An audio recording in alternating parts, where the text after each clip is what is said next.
Joe Beermaster. We have a 2003 Ford Focus trunk latch that was recalled. These are a problem. In this place, we're going to replace the lock with a new one. So here's the old lock, and you have to separate it from the lock housing.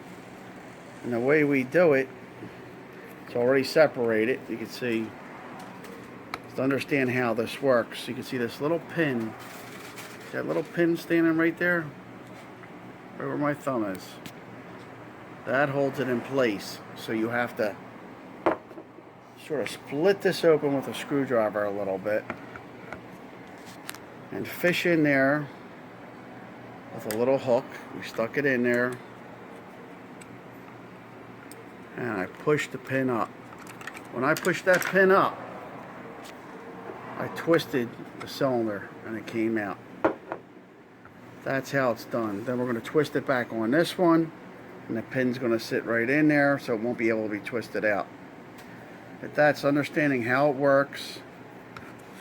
Is, you know, once you figure out how it works, figure out how to take it out. So you got to fish in there, in the side, reach up with a pick in there, open it up with a screwdriver, use a pick. You might want to use a flashlight and get it in there and pop that little pin up right there, and then you spin it. So when you put it back in, it should click in automatically, and then you can install the lock. Joe Beermaster. I believe these locks were recalled in some form from Ford, but in this case it was replaced. So I'm going to reinstall it. Push it down, and it clicked in right there.